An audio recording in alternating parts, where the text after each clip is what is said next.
Hello, it is Monday and it is a new weekly reading vlog.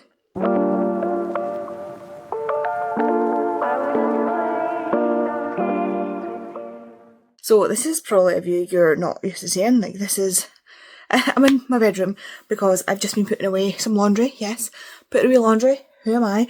Normally I live out of a basket for weeks at a time, but I actually decided to put it away because I managed to get a whole load of stuff away, and this was just like one load of washing. So I was like, let's go, let's do it, let's get it in the drawers before it starts to pile up. So I have showered, I'm in my jammies, my washing is away. I've read 2, maybe 3 chapters of A Beautiful Evil, and I'm going downstairs to eat some more, to read some more. We also had the pulled pork that I made for dinner, and it was really nice. It's not quite right, but it was the first time I made it, so I'll learn as I go, hopefully. Yeah, so I just wanted to pop in to say hi. I also got a video edited today and posted, so it's a 45 minutes of raw footage vlog. So I am pleased with what I've done today. I feel like I thought I hadn't done enough. I'm actually really pleased with what I've gotten done today. But yeah, I'm going to go and get some reading done and spend some time with Hamish since he is downstairs since Kate is playing games on her computer. Hello, it is later on Monday. Not too much later on, but I've been reading A Beautiful Evil, and I've just sent a 5-minute rant to the girls about this book because oh my gods, really. I can't remember if I told you about the line there's a line at the beginning. So there's a line right at the beginning, 4 pages in. I'll repeat it because I did it in last week's vlog. Honestly, B. Fitzgerald is incredible as a writer, right? And I think she's like in her 20s, which is, yeah.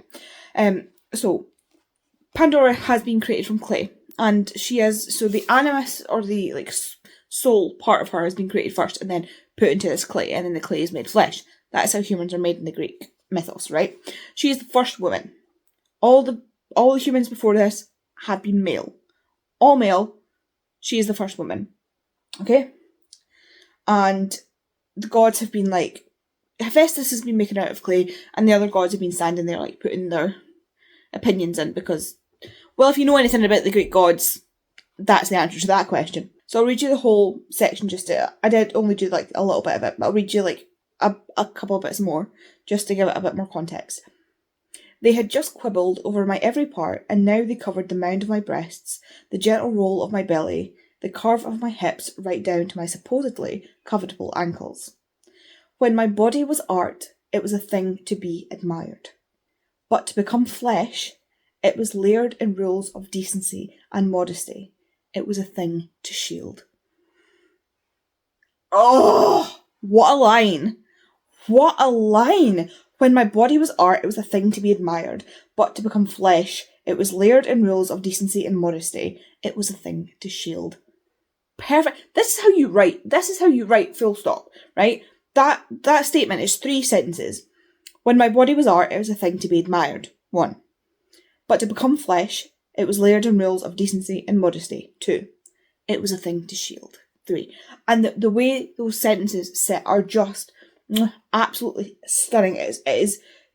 There are some writers who would just do that all as one chunk, and it loses, I think, its impact to do that. So it's just fantastically done. And then to jump to a bit that reminded me of that, which is why I'm talking about it. So she's asking so here's context you need to know. So Epimathios, Pandora is sent and given as a gift to Epimathios. Epimathios is a titan who is the brother of Prometheus.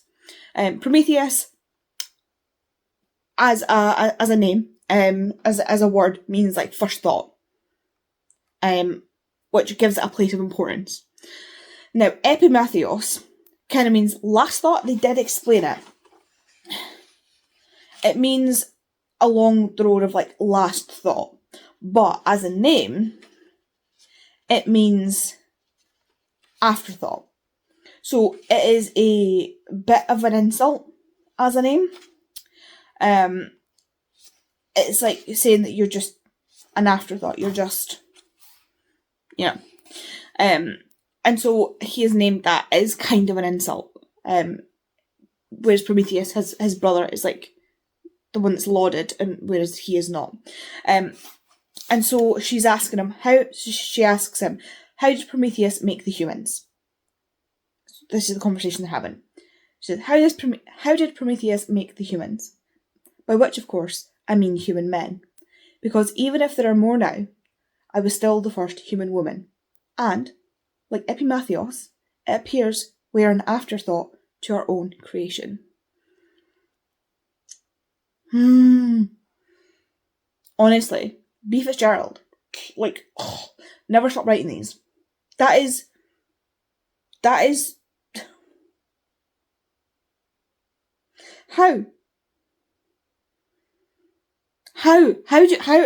this fall out of your head and onto the page or onto the computer, whatever? But yes, this is I love this story because it is. I don't know if I would call it feminine rage. It fills me with feminine rage, but Pandora as a character, she is literally at this point in the book, maybe 6 months old. She was created 6 months ago. She was created fully formed as an adult human woman, right? Now, bless you, she is naive to the world. She has been given attributes by the gods. So, Athena gave her some wisdom. Hermes gave her the ability to lie and deceive. Aphrodite gave her desire and lust and love. And, they all, she's not sure what other attributes were given to her by the gods. But everything about her is almost not her. And she's given these attributes by the gods. And at the end of the day, she literally goes from being made, from being created, to being handed off to this man and gone, here's your husband, off you pop. Given no care by the gods. Given no explanation of what it is to be alive, to be human, to be a person. And she just knows that she is to devote her life to this man. This man who does not want her. This man who does not want her in his house, in his presence. And yet all she wants to do is please him. And then at one point she's like, wait, why am I doing this? Because he's like, I don't want you to do this. And she's like, but that's what I'm made for. And he's like, but why? And she's like,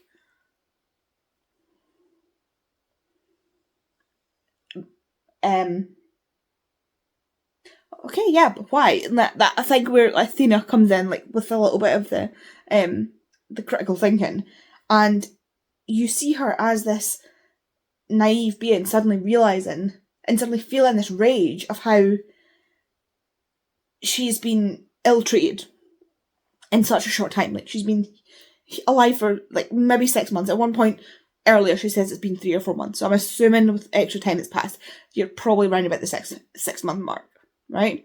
For 6 months she has been alive with no, she says to him at one point, he's like, oh, I'm guessing you don't want childhood stories. And she's like, yeah, well, some of us didn't get to have a childhood. She has just been created for someone yeah. And it's so reflective of, and again, no mythos is really new. Stories change and evolve and are spread and adopted. And so there's a lot of, I think someone who is cleverer than me and has a more classical background in research could do a great job at looking at the story of Pandora alongside the story of Eve and the story of Lilith in the Bible, because Lilith was made, my very, very, very, very, very, very, very limited knowledge, is Lilith was made to be a wife for Adam. I can't remember if Lilith was made first. Again, very limited knowledge, but she wouldn't obey. And so she was discarded and Eve was made. And Eve was made, I don't know if it's one version of it or if it is the version of it, but she's supposed to be made from Adam's rib. She's literally made from Adam as a fully grown woman. She is created for this man. And I'm seeing the parallels from what I know in the story of Pandora, in this version of the story of Pandora, which I'm assuming follows at least the same general, idea of Pandora's myth. I don't know these stories well. I'm not a classical literature person. I've not, my background is in biological sciences. Talk to me about biology, genetics, DNA, biochemistry, that is my background. My degree's in forensics with a lean towards, with like a speciality in genetics and DNA analysis. So like, that's my jam. This is not my jam. But I really, really think there's probably somebody has probably done it, like the sort of parallels between Pandora and Eve, or Pandora and Lilith, or Pandora and Eve and Lilith. Somewhere, probably. That'd be interesting to read. If anybody knows anything about that, please let me know. But yeah, because it shows, like, because the Greek gods are older than the Abrahamic God. Like, these stories about the Greek gods are older than the Bible. And I don't know anything about the Quran. I don't know anything about the Torah and the stories that are in there. I don't know if there's an equivalent story in there. I don't know much about classical, like, religious literature. But just from the very, very basics that I know, I'm seeing parallels. So I assume that there's probably different, parallels and stuff throughout a lot of these texts, which is fascinating because the one things that humans are good at is humans are good at stories. I think humans excel in storytelling. And that is like one of the beauties, I think, of humanity is our ability to tell stories. And throughout history, the one thing we've consistently done is tell stories. Now, there's been ups and downs and left and rights on who gets access to these stories, how these stories are told, how these stories are given away of, like, what's not right and wrong, but like how oral history is not seen as good as written history or like written stories. Now, even though they used to be the main way that we would tell stories, which, by the way, again, just parallels that whole thing of like, audiobooks aren't real books. Really? That is going back to like basically saying that oral traditions aren't as, what's the word, legitimate, almost, as written stories. But written stories have always been held by people with privilege. So like, the church, for example, I'll just use this as an example because this is one that I know a little teeny weeny bit about. I don't know, again, anything about other places, but for hundreds of years, people would go to church and have the Bible read to them by their person up in the pulpit. Pastor, reverend, bishop, I don't know who reads the Bible to them, but they would go to church every Sunday and they would be read the Bible by this person, usually a man. Well, yes, a man up until very recently. And he would then tell them what this means and how they should apply it to their lives. Right? He was in a place of privilege because he was taught to read. Like, that's a thing, if you look at the history of, like the church, a lot of the time you'll find the priests and stuff, I don't know the collective name for all the different, but the ordained men are seen and are known as scholars because that's what they do. They study and they learn the Bible and other texts. Like, they are scholars, and I'm not saying they're not. They're absolutely, like, they put the work in. But they are taught to read, taught to write, taught to interpret texts, whereas the people they are preaching to, as it were, do not know how to write. Some of them couldn't even write their own signature. They couldn't read, or if they could read what they needed. So, like, maybe if you owned a shop, you could, like, count and read and things for what you needed to sell or buy goods. But you couldn't, like, just sit down and read a Bible. That's revolutionary, to be able to sit down and read. And so, oral tradition is important. Very, very important. But these men, again, just in this example, like, this is just one example I'm using. This is not a particularly pro or anti-church thing. It's just an example that I can talk about, that I understand a little bit enough to talk about.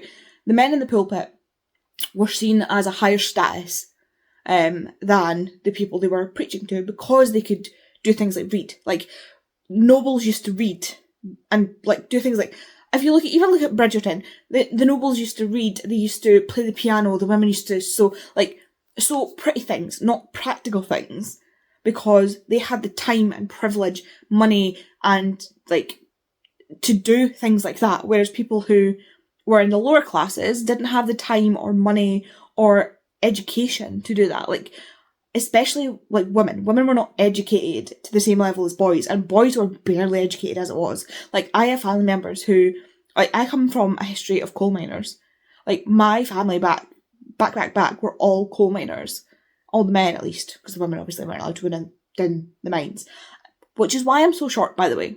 Because they were all coal miners and they were all underfed and they were all, like, tiny people because they had to go down the mines. And so, where was I going with this? And so they weren't educated. Like, they didn't go to school until they were like I went to school till I was 18. That's a lie. I went to high school until I was 18. I went to primary school until I was like 11, 12. Then high school till I was 18. And then university for another 5 years. Yes, I had to reset a year. We're not going to talk about it. It was a chemistry module. I'm not a chemist. So like I was able to stay in school for that long. My granddad didn't actually finish. He didn't go to university till he was in his 20s. And he was one of the, like, he went to, I can't remember, it was split up to high school and secondary. My gran went to one and my granddad went to the other because my granddad was seen as academic and smarter and he passed the test. And so he went to I think it was the high school, and it was more prestigious. And like, you were going on to go to university and you were like that level of people. Whereas my gran went to the secondary, which was like a lower, like now it's all the same thing, but like the secondary was more practical things in my head. Like, it was less academic work and more like she was like, they did things like comic, like sewing, like practical, like physically practical things. Which is funny because I'm so much more academically minded than practical minded. My mum is much more practical minded than she is academically minded. And say that my mum is very clever. I'm not saying that practical minded people aren't clever, but there's a difference in the way that people, we're not getting into that, like learning styles and like abilities. Like the amount of stuff that I cannot do, that Kay can do because she is so much more practically minded than me. Like, she's going to fix, she put a fence up in the garden. I couldn't do that. I could, like, that's why I don't like it when people are mean to tradies, because tradies are unbelievably skilled and you probably couldn't do what they do. Anyway, what was the point I was getting at? Yeah, so she left school at like 16, I think. And then she went and worked in a mill, in a paper mill. Like, that's just my gran. My gran only died, she died last year, like a year ago, literally in January. And she was 70, she was born in 1947. So she would have been 77 when she died? 77, 78, I can't remember. And she was not given a chance at the education that I was given, or that my mum was given 20 years later. Like, being able to read is a privilege. Being able to tell these stories is I can't even remember where this started or how I got here. But thank you for coming to my TED Talk. I think storytelling is human, and it's one of the best things about being human. The ability to read is a privilege and is political, and audiobooks are real reading. Okay, I'm going to go back to reading. Hello, it is Tuesday. It is my mum's birthday, so everybody say happy birthday, Lorraine. We've just come back from being at Wagamama's for mum's birthday. There's one closer to us now, so it's nice to be able to go. Hamish is, where are you? Down there. He's just been fed. This is not a great angle for me. But yeah, so that's us just back. I'm going to get into comfies and start reading now. I did manage to read a few chapters. I'm almost at page 200 of Beautiful Evil, but I will read some more, hopefully, and update later. Hello, it is Wednesday, and I've just been to get a tattoo, which you'll be able to see later once the cling film is off. I keep feeling like the top of it's just not covered, but it is. Like, when I look down, it's covered.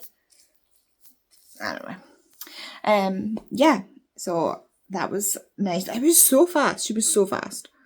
I mean, it's just like I'm used. The last thing I got was this, and that took a lot longer because the colours. Like, she had to do the line and then she had to do the colours. This was really quick and really easy. And yeah, I'm so happy with it. So happy with it. Although I came home and Hamish, I let Hamish out, and he decided that he needed to poop, and then he decided that he needed to ingrain poop into his feet. So then I had to try and clean his feet, which was lovely. So he's in the bad books. Because he just had to get it in his feet. I didn't know if it was in his front feet. I started cleaning one of his back feet and gave up and just cleaned all 4 of his feet. I didn't even check his front feet, I just cleaned them. Luckily I got the paw cleaner, so that was much easier. So yeah, that's been great. I have a little thing from the tattoo shop, so it's got the information for tattoo care, a lollipop and some love hearts, and then some tattoo balm, which is so squishy. I'm so happy that they gave me this, even though I have stuff for tattoos. Sorry, that must have been really loud. Yeah, I'm so happy that they gave me this, just because it's cute. Obviously I already have stuff for tattoos because I get tattoos, and so I have stuff for tattoos. But yeah, so I just need to wait another couple of hours for this, for the, oh my goodness, what am I saying? Until I'm allowed to take off the cling film, and then I can give it a wash, put some tattoo balm on it, and then, yeah, I just need to keep it clean and covered in tattoo balm. I've got something on my watch and it's really annoying me. Last night I managed to get to page 224 of A Beautiful Evil, so I'm just over halfway through. So hopefully I can smash this out some tonight. I don't have any plan. You fell over. I don't have any plans tonight, but I'm also off tomorrow since it's Kay's birthday, and we're planning on having a wee bit of a lie-in anyway, or she was. I only asked for today off. Yesterday. My goodness. Tomorrow off today because I've been like panicking about hoarding my holidays for my surgery just in case I need it. So not using any, but I was like, that's daft. Like, one day's not going to kill you. So yeah, I'm off tomorrow. I've picked my prescription. I'm in my jammies. I've got my tattoo done. Hamish has had his stuff in the vet. We're doing good. Kay's streaming. Doing a 12-hour stream, so I've got the whole night tonight to just, or the afternoon and evening and night, to just read and relax and do whatever I really want to do. So it is Saturday and I am getting ready to go to the gym. I dropped something. Oh, dropped this. I don't think I've vlogged in like 2 days. Apologies. It's just been a wee bit. I've just been a wee bit tired. It's been a wee bit busy. So Thursday was Kay's birthday. My friend needs to watch it's raining. I don't even care. I'm going to the gym. Yeah, it's miserable outside. It's been quite busy because it was Kay's birthday on Thursday and we had people over. And I fell asleep after they left. And then yesterday was just a bit busier because Kay went and got a tattoo, so we went straight after I finished work. We went to her friend who is a tattoo artist. She's been doing her apprenticeship, so Kay wanted her to do her first tattoo, and she's got a line drawn of Isla, which is where her family's from, where she lived until she was, I think, 4 or so, because they had to move because her dad was in the Navy, or at least she went to the Gaelic school until she was 4. But yeah, they lived in Isla, on and off because of her dad's Navy. Her dad's from Isla, like her dad, born and raised Isla. Her mum moved there with her dad's job because he was a minister, and he was a minister, I think, Kilhoman. So yeah, her mum, that's how her mum and dad met, because her mum's kind of lived everywhere. She went to the same high school I went to at one point because she lived down here, and then that's before they moved to Isla. So how weird is that? Yeah, I obviously got my tattoo on Wednesday, and then Kieran got hers on Friday. So yeah, it is now like lunchtime on Saturday, or not even lunchtime. It's earlier there. He was like, up. Kay's alarm woke me up, and then she snoozed it, and then it woke me up again on the snooze, and then she snoozed it and went back to sleep. So I'm up. Kay's not. Her alarm woke me up. So I just got up, got dressed, had breakfast, and I'm away to go to the gym. I did finish last night, A Beautiful Evil, and I was like, you could have knocked me over with a feather. When I finished this, I had an amazing, but like unexpected ending to it. I don't know what I expected. I mean, it's Pandora. I knew something was going to go wrong. At one point, I was like, they are at the peak of their happiness. Things are about to go wrong. So, yeah, because Greek mythology, nobody can be happy. I loved this book. It was incredible. B. Fitzgerald never, ever misses. She is just absolutely fantastic. I absolutely love her Greek retellings. I just absolutely love it. Absolutely love it. But yeah, I'm going to go to the gym. I really love my tattoo. I love how it's not like directly here, but it's not inside, it's just sitting. Anyway, yeah, it is horrendously bad weather. I'm going to have to grab a package, which is actually Kay's birthday present that she told me not to get her, because I'd come down to go pee, and that's when the postie decided to deliver the parcel that was due to be delivered on the 27th. It's the 24th, by the way. So, yeah, I'll need to nip out and grab that and pop it inside before I go to the gym. So, yay. I'll just try to put off going to the gym. Right, you can do it. You can do it, Andy. I don't even have any Red Bull. Yeah, I'll see you later. Oh, it is Sunday, and I'm just making up my pills for the week. And I thought I'd give you the update. So I'm reading Diarbound. I was going to say Furybound, that's book 2.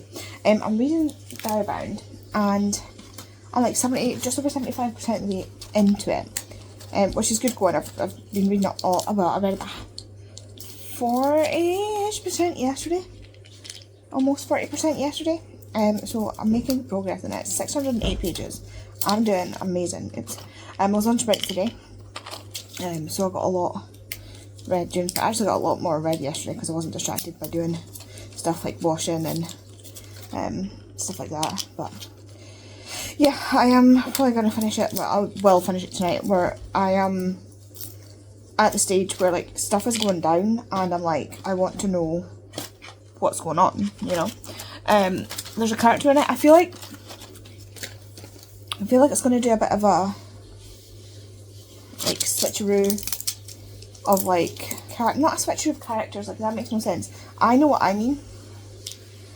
But there's a character in it that I just don't trust. You know, I just don't trust them, and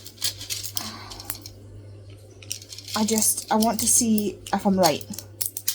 Basically, like I don't know whether I'm right to not trust them or if I am totally off. So we will see that in good time, I suppose. Whether or not I am just an untrusting snipe or whatever, you know. But yeah, I am making good progress in the book. I'm roasting, by the way. I've got blankets on and it's just so hot in this house right now. I was fine until I started doing this, and now I'm too warm. But yeah, if you've read Furybound, please let me know. I don't know if I'll update later on. I should probably update later on because I need to close off the vlog. Hopefully I'll come back to you once I've finished it. I haven't really done much this weekend. I went to the gym yesterday, as you will have seen. I did not mean to put 2 pills in there. That will kill me. Not well. Yeah, maybe a little bit. It was accidentally put 2 of my propranolol in the same little pocket, which I'm only meant to take one twice a day. So like the morning one twice, but it wouldn't kill me. It's not that serious, but it would make me really. I had to up my dose at one point, and it made me so dizzy because propranolol is a blood pressure medication, and I'm not on it for my blood pressure, so I have like sort of more adverse effects if I take the wrong dose. Although I don't know what it'd be like if it was for my blood pressure. But point being, my blood pressure's not too high, so it brought my blood pressure down a bit too much, and I was like really struggling. Like, you have no idea how weird it is to just be constantly like that level of dizzy. Like, I've been dizzy before, but not that level of dizzy. Like, that was something else. So yeah, it wouldn't have killed me. It would have just been a bit unpleasant. Yeah, anyway, I'm going to stop rambling. I thought I'd just better check in, and I will spill my pills everywhere. That's what I'll do. I will get back to you hopefully later. Hello, it's Monday and I forgot to close off the vlog yesterday. Yes, I did. I went to bed and continued reading. I got to page 139 in this book, so today I need to get to at least page 303. So I've got 1,813 pages to read if I want to finish my TBR, which is 303 pages every day. So if I can finish this today, I mean, this is over 303 pages, 316, 17, 21 pages, 321 pages, that'll help, plus then start something else. Maybe I'll catch up in next week's vlog. Just wanted to pop in next week's vlog even. I just wanted to, he just wants to say hi. He's right behind you. I just wanted to say thanks so much for watching. If you want to leave me an emoji, if you leave me some kind of, let's say vampire emoji, for the Suki Stackhouse series, and I'll see you in the next video. Bye.